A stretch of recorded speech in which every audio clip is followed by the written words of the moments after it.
ಬರೀ ಪ್ರಜೆಗಳಿಗೆ ನಮಗೆ ಮಾತ್ರ ಮೂರ್ನಾಮ ಹಾಕ್ಕೊಳಕ್ಕೆ ತೋರಿಸಿಲ್ಲ ಸಿನಿಮಾ, ಪೊಲಿಟಿಷಿಯನ್ಸ್ಗೂ ಕೂಡ ತೋರಿಸಿದ್ದಾರೆ. ಜಾಸ್ತಿ ನೀವು ಬೇರೆಯವ್ರ ಮೇಲೆ ಒಲವು ತೋರಿಸ್ತಾ ಇದ್ರೆ ನಾಳೆ ನಿಮಗೂ ನಾಮ ಹಾಕ್ತಾರೆ ಅಂತ ಇನ್ಕ್ಲೂಡಿಂಗ್ ಪೊಲಿಟಿಷಿಯನ್ಸ್ಗೆ ತೋರಿಸಿದ್ದಾರೆ. ಬಂದು ನೋಡಿ, ಫೋಕಸ್ಸು ತುಂಬ ಇಂಪಾರ್ಟೆಂಟು ಸಿನಿಮಾಗೆ. ಫೋಕಸ್ ಮಾಡಿ ನೋಡಿದ್ರೆ ತಲೆಯಲ್ಲಿರೋ ಹುಳ ಆಚೆ ಬರುತ್ತೆ.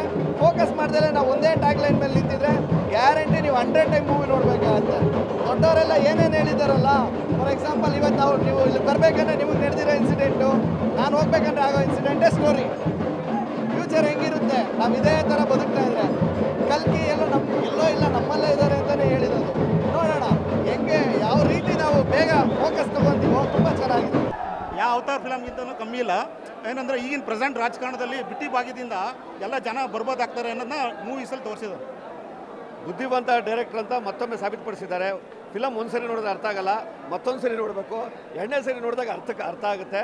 ಬಟ್ ತುಂಬ ಅದ್ಭುತವಾಗಿ ಡೈರೆಕ್ಷನ್ ಮಾಡಿದ್ದಾರೆ, ತುಂಬ ಚೆನ್ನಾಗಿದೆ. ಸಮಾಜದ ರೀತಿ ನೀತಿಗಳನ್ನು, ಈಗಿನ ರಾಜಕೀಯ ವ್ಯವಸ್ಥೆಯನ್ನು ನೀಟಾಗಿ ಕಟ್ಕೊಟ್ಟಿದ್ದಾರೆ. ಸೂಪರ್ ಆಗಿದೆ ಮೇಡಮ್. ಯಾರೋ ಒಪ್ಪಿನ ತಾಟ್ನ ಯಾರೋ ಮಾಡೋಕ್ಕಾಗಲ್ಲ. ಇವಾಗ ತಿರ್ಗಾನು ಟಿಕೆಟ್ ತಗೊಂಡು ತಿರ್ಗಾ ಬರ್ತೀವಿ ನಾವು. ಅರ್ಥ ಅಂತೂ ಯಾರಿಗೂ ಆಗಲ್ಲ, ಯಾರಿಗೂ ಆಗೋದು ಇಲ್ಲ. ಮೂವಿ ಚೆನ್ನಾಗಿದೆ ಮೇಡಮ್. ಏನು ವಿಚಾರ ಮಾಡಿದಂಥ ಸತ್ತ ಮೆದುಳಿಗಿರ್ತಾಳ ಅದರ ಸಾಮೂಹಿಕ ತಿಥಿ ಆಗಿದೆ. ಚೆನ್ನಾಗಿದೆ. ಇದು ಮನುಷ್ಯರಿಗಿಂತ ಪ್ರಾಣಿಗಳು ಎಷ್ಟೋ ಮೇಲು.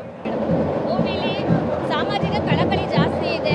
ಮೂವಿನ ಎಂಟರ್ಟೈನ್ಮೆಂಟ್ ಅನ್ನೋದಕ್ಕಿಂತ ವಾಸ್ತವನ ಅರ್ಥ ಮಾಡ್ಕೋಬೇಕು, ಪ್ರಸ್ತುತ ವಿಚಾರಗಳನ್ನ ತಿಳ್ಕೋಬೇಕು ಹೇಗಿದೆ ಅಂತ ಅಂದ್ಬಿಟ್ಟು ಅದ್ರ ಬಗ್ಗೆ ತುಂಬ ಚೆನ್ನಾಗಿ ಹೇಳಿದ್ದಾರೆ.